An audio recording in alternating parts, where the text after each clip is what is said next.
I'm Sam Roberts of the New York Times. Welcome to the New York Times Close-Up. It was a stormy week in every sense of the word for government leaders, politicians, media executives, and citizens. The primary behind us, some of the also-rans, a time to pack up the banners. Now we have the official slates for governor, lieutenant governor, attorney general, perhaps not as heralded, but maybe more meaningful. 6 state senators, members of the Independent Democratic Conference, who had consistently voted for and with Republicans, were soundly defeated. The campaign's contentious at times, sometimes predictable, then surprising, and occasionally nasty. For the winners, no time to relax, time to regroup and re-spend. My Times colleagues have been reporting and commenting on the races for months. They'll assess what the outcomes mean for November. We'll talk with CUNY Graduate Center Distinguished Professor John Mollenkopf. He's director of the Center for Urban Research at CUNY. Then we'll be joined by Albany Bureau Chief Jesse McKinley, contributing writers Clyde Haberman and Eleanor Randolph. They've covered many a state and national election. First, CUNY Grad Center Distinguished Professor John Mollenkopf. John, what surprised you so far about the results? Well, the single most surprising thing to me is that turnout was really far higher than I expected, and somewhat contrary to the past trends of declining turnout and lack of interest in elections, which has worried a lot of people about the civic fabric in the city. Why was that? Everyone was predicting an even lower turnout because the election was on a Thursday instead of the usual Tuesday. Right.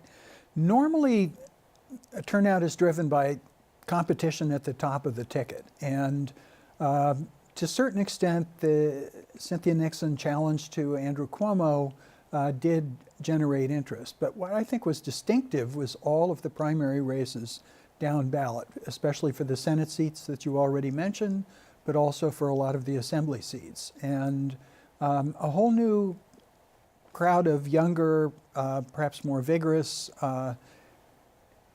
folks have come on to the November ballot as a result of that. People thought that perhaps there was an electorate that might have been tired of Andrew Cuomo, that if there was a higher vote, it would be driven out by enthusiasm for Cynthia Nixon, for a challenger, if you will, and also in some of the other races as well. And yet the higher turnout seemed to have benefited the incumbent. Well, you know, the governor... At least on the top of the ticket. Yeah. Cynthia Nixon did a little bit better than Zephyr Teachout did in New York City, and a little less well than Teachout did outside of New York City. I think it was always a heavy lift for a brand newcomer to politics to really contend seriously for the governor's slot. It's not really an entry-level position in state government, and the governor has had lots of support and developed lots of money. And so I don't think that the substantial victory was all that surprising. He also had a record to run on. And he had a very strong record to run on in lots of respects. So, but the fact that it was a fight and that he was being pushed and that he couldn't rest on his laurels, I think that did generate a lot of excitement, maybe both among his supporters and among Cynthia Nixon's supporters, which is a positive thing. And arguably, she did push him in terms of programmatically, at least in terms of policy decisions, somewhat to the left. Whether he delivers on those obviously remains to be seen. Right, and I think putting the state of the subway system front and center is going to rebound to the benefit of all of us, because it's not something that anybody can ignore in the wake of this election, I think. Was there anything in terms of the makeup, the composition of the vote that seemed particularly interesting? The size of the New York City vote compared to upstate and the suburbs, where immigrants or the ethnicity or racial makeup of the vote? Sure. Well, the surge in turnout was much more noticeable within New York City than upstate. And I think that also reflects the competitiveness for these Senate and Assembly races that we were talking about before. particularly interesting, I think, is that the racial composition of a lot of the minority districts is changing so that they're becoming more white and less sort of old line ethnic groups, such as, you know, Puerto Ricans are being displaced somewhat by Dominicans and so on. So there's a lot of change going on, and I think that the Democratic incumbents who haven't been primaried for a long time were very comfortable with the existing old electorate, which has been declining. And these new candidates have mobilized sort of new constituencies and new levels of support, and I think really surprised people that were used to sort of not being primaried and sitting on a very predictable voting base. Letitia James becomes the first black woman nominated for Attorney General, the statewide office. Is that a reflection of increased black voting strength, increased black voting enthusiasm, or more a reflection of the governor's endorsement and coattails? Well, I think it's both. And I think labor played a major role both in supporting the governor and supporting Tish James. And that's another interesting angle to the race, to all of the races, because I think the Working Families Party, which had parted company with some of the unions, was an important force. But I think also the unions played a strong role in a number of the different races. And maybe that's particularly because in the wake of the Janus decision, labor unions are feeling very vulnerable and looking to the governor to help support their position. What does the outcome of the primary bode for November in terms of the midterm elections in New York and elsewhere in the country, and of course for the state Senate? Well, I think almost all of these Democratic nominees will win their races because they're basically in fairly heavily Democratic districts. So that will lead to considerable change in the complexion and the makeup of the Senate, and they're sort of moving the ideological median point to the left in the Senate by quite a few degrees. But I think it also is just another example of the level of sort of grassroots opposition and really distress over the Trump administration and the directions that the country has been going. So, and I think this is, you know, particularly strong in urban areas and maybe even to some degree in suburban areas around big cities. But I think it's certainly another indication of the possibility of a blue wave in November across the country. Blue wave in the House and the Senate, or? Well, certainly in the House, and we'll see in the Senate.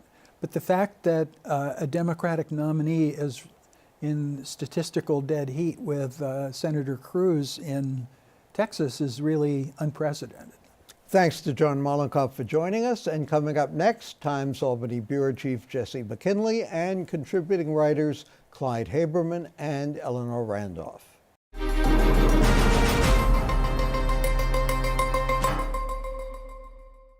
Welcome back. Well, we know what the week has been like. Meltdowns in Washington, flooding in North Carolina, potential sea change for Albany legislators. Joining me now, Albany Bureau Chief Jesse McKinley of the New York Times and contributing writers Clyde Haberman and Eleanor Randolph.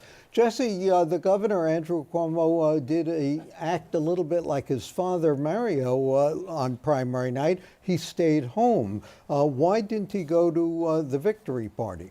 Well, perhaps he was worried it wasn't going to be a victory party, but as it was shown, you know, he won big. He won by 30 points. I think in part that kind of comports with everything else he'd done during this race. You know, he did not really name Cynthia Nixon. He didn't really acknowledge even that he was facing a challenge. He kept mentioning Donald Trump and trying to run against Washington versus running against a primary opponent.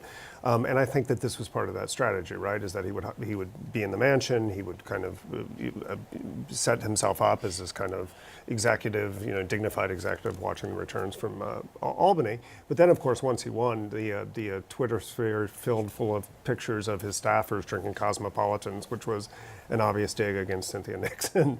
But I think they had reason to celebrate. You know, this was a big win for the governor. He had been He's going for a third term, which can be a tricky prospect. There have been a lot of incumbents who have had bad fates in this election cycle, and I think for him this was a positive statement that he has been given a mandate for a third term and has been able to tout his accomplishments along the way. He's been given a mandate, perhaps, in terms of the size of the vote, but he's never said what he's going to do with that mandate. Well, that's exactly right, but this is it for him.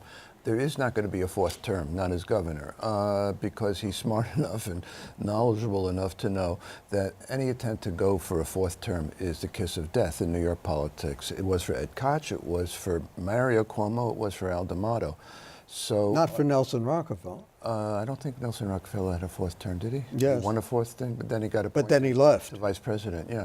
Well, that's a long time ago. Yes, it is. And, It was before your time. and I was a mere lad then. But in times, this is it for him. Now, he said in his debate with Cynthia Nixon that he wasn't going to run for president. He promised. And he promised 4 years. But, to borrow from Sam Goldwyn, a verbal agreement isn't worth the paper it's written on. And so we'll see if he keeps to it. But he clearly is making his enemy in November Donald Trump and not Mark Molinaro, his Republican opponent. And not a bad time in New York to make this election a referendum on Trump. Mm-hmm. Yeah, but the one thing Cynthia Nixon did was to get him to make a lot of promises that are really important, like fixing the MTA and really finally doing what he's been saying he would do since 2010, which is to deal with the corruption in Albany that's gotten, right on his doorstep at least. I mean, he's got a list of things that he has promised he would do. I mean, it's going to be up to Jesse to hold his feet to the fire, but... It's a lot of responsibility. Eleanor, thanks a lot. I was thinking about taking a couple of weeks off. No, can't. How do we account for the turnout? People were predicting it would be light. Perhaps a heavy turnout would help Cynthia Nixon as an insurgent. And it turns out the turnout is comparable to perhaps 1982 when Koch and Cuomo were running against each other in the primary, and a turnout that's almost comparable to a presidential race. People really want to be involved. You can see that on almost every level. I mean, even if they voted for Cuomo, which a lot of them did, there were down ballot races that were really important, especially for the state Senate. Jesse and I have been talking about how all these youngsters have beat out the old IDC, all the Democrats that voted with the Republicans. And those were really important races and very energizing. Yeah, I'm loath to say that everything goes back to Donald Trump, but I really do think in this case, particularly with Democrats, it does go back to Donald Trump. And I think you're talking about an energized Democratic electorate. I think you're talking about, Cynthia Nixon certainly lost, but she got over 500,000 votes, whereas Zephyr Teachout in 2014 got about 180,000. So she brought people in. She brought new voters in, I suspect. I think she brought people that may have not voted in the last couple of cycles. They brought them to a midterm primary in September on a Thursday. And so what that says to me is that people are paying attention. They do want their voices to be heard, and they will take even a primary election in September to make their voices heard, to make their votes count. That's quite right. But I would argue this Nixon did actually rather badly. I mean, in the end, she got only 1/10 of a point more than Zephyr Teachout did 4 years ago against Cuomo in the primary. Considering that she comes in with all this fame and whatever, that's not particularly impressive. Well, I think that's probably true, certainly from a numerical standpoint. Why is that? Well, I was going to say that Jesse mentioned the numbers, which are really quite considerable, but also Cuomo really ran a campaign by the books, and you saw plenty of money, you saw plenty of mailers, you saw lots of ads on television. He rolled out the unions, and they brought people in.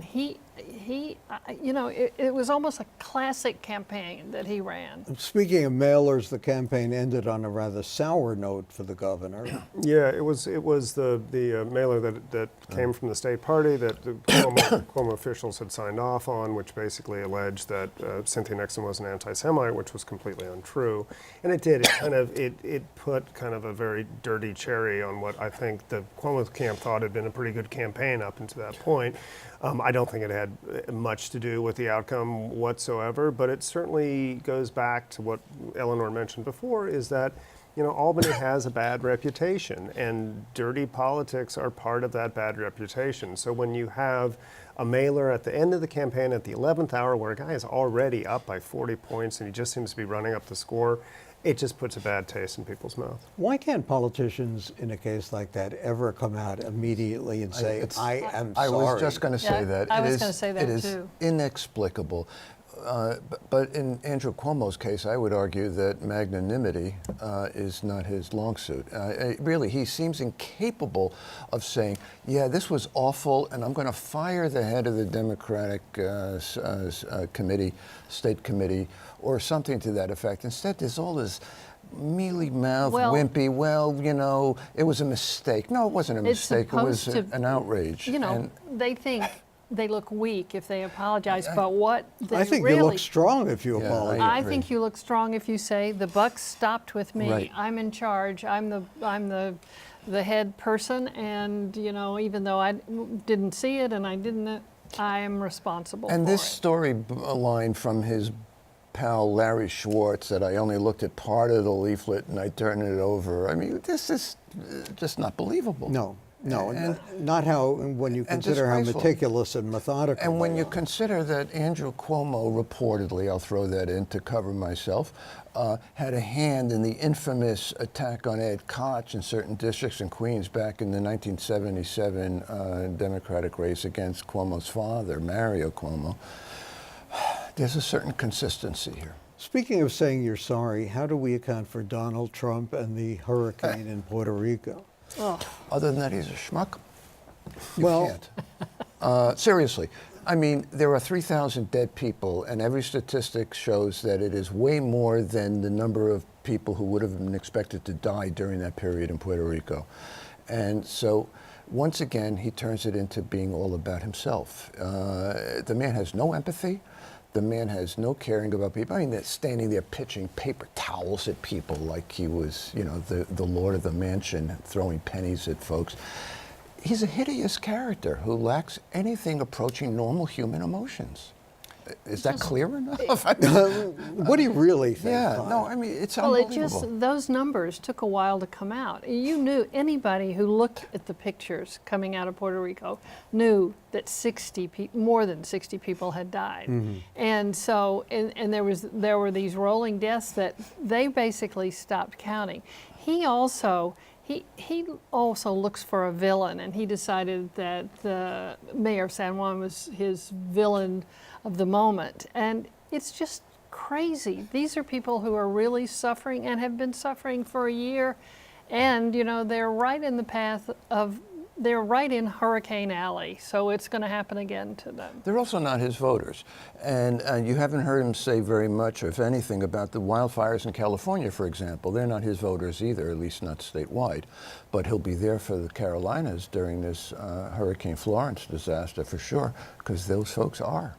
When you look at the outcome of the primary, how do the Democrats reconcile somebody coming along like Cynthia Nixon, other progressive candidates who have done better than she did, and traditional candidates like Andrew Cuomo, and somehow meld them together and get a winner on a statewide, local, or even national ticket? I think it's going to. I was at Cynthia Nixon's concession speech last night in Brooklyn, and one of the things that she made very clear was that she viewed this, and a lot of the people in the room absolutely agreed, was that this was a fight for the heart of the Democratic Party. That there was a schism in this party, that the left and the center do not get along. They don't like each other. I think you saw that in 2016 with Bernie and Hillary. And it is not healed. And I think you're going to see that play out again and again and again. I think you're certainly going to see it play out in 2020. I think the energy right now is obviously behind the grassroots and the progressive wing, and I think the numbers are still in the center. So the question is going to be, how do they make peace? Or if they don't make peace, how destructive is that going to be to the Democrats? Eventually, I mean, you're right, but I mean, the Democrats have never been very organized, so this is not particularly unusual, but eventually, like in 2020, it'll be a choice. And you either decide that you're going to vote for Donald Trump if he's still in the picture, or you're going to vote for the Democrat. And even if you didn't, vote for that Democrat in the primary, if you don't vote for him, you're actually giving the election to Donald wait a Trump. minute. Isn't that what happened in 2016? Yes. Yes, They it's say, exactly. Exactly. It's exactly what happened, except that you want people to learn from that and not. Right. I mean, you can push the party, and that's going to be where we're going to be doing that for a while.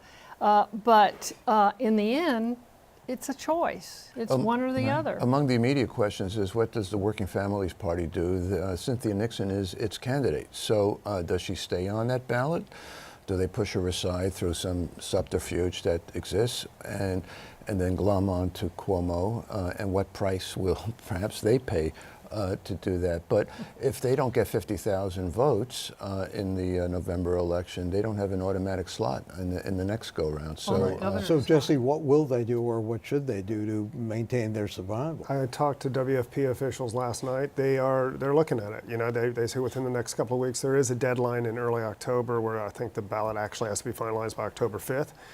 There are various machinations, as Clyde mentioned, whereby you can kind of move people from one race to a different race. She would have to either die or run for a judgeship. She would have to Basically. run. She could conceivably run for an assembly district, and I think the Deborah Glick's district has been mentioned as a possibility there. It's been published, but I think they are still trying to sort it out. I think the WFP took a big risk in going with Cynthia and going with Jumaane Williams. They really rolled the dice on this, and with Cynthia, they lost by a lot. With Jumaane, they didn't lose by much at all, but they came up short in both those races. So, the WFP is talking a good game. They're saying, look, we're here for the long haul. We're not in trouble. But knowing the type of political player that Andrew Cuomo is, he cannot be happy with them, and he will make their lives unpleasant, I would suspect. I'll bet he will. Thanks to my Times colleagues, Jesse McKinley, Eleanor Randolph, and Clyde Haberman for joining us, and I'll be back with a few additional thoughts in a moment.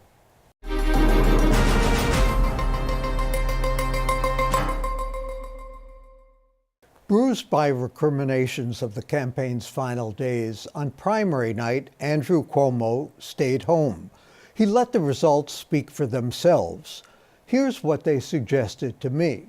First, holding an election on a Thursday instead of a Tuesday doesn't matter that much if voters are motivated. The turnout this year was way more than 4 years ago. Still, why did we let the 9/11 terrorists hijack another election? When the anniversary of their attack falls on a Tuesday again, doesn't it honor democracy more to hold an election that day than to delay it? Andrew Cuomo won renomination as governor with well over twice as many votes as he got 4 years ago. Sure, he outspent Cynthia Nixon by about 8-1, and he cleverly transformed the primary into a referendum on President Trump. Nixon offered more than a mere protest candidacy than Cuomo's challenger had the last time, and she nudged him to the left. Yet Cuomo won by almost exactly the same margin. To paraphrase Mel Brooks in A History of the World, it's good to be the governor. His coattails, or more accurately his vote-pulling operation run by organized labor, dragged enough New Yorkers to also nominate Letitia James as Attorney General and Kathy Hochul as Lieutenant Governor, which raises a question. Shouldn't the governor get to choose his own lieutenant? Why do the governor and lieutenant governor compete separately in primaries? Nationwide, the presidential nominee pretty much picks the vice president. Would you want to leave your job in charge of a deputy you hadn't chosen yourself or didn't trust? Speaking of competence, Letitia James is now the first black woman nominated by a major party to run for New York State Attorney General. Is that a victory for post-racial politics or for Cuomo's coattails? And if the governor really cared about law enforcement, why didn't he support the interim Attorney General, Barbara Underwood, or the former federal prosecutor, Preet Bharara, for the job? Incumbency proved to be a very mixed blessing down the ballot. 6 of the 8 Democratic senators who had cravenly bolted to help create a Republican majority in the state Senate were defeated. That's an enormous upheaval in a stagnant legislative body where nothing counts more than keeping your job. Now, imagine if the Democrats actually seize a voting majority in the state Senate. With Election Day less than 2 months away and the governor's third-term agenda still dominated by the obvious that he's against President Trump, there's one question he still needs to answer by November. What does he hope to accomplish in the next 4 years that Republican senators stymied him from doing in the last 8?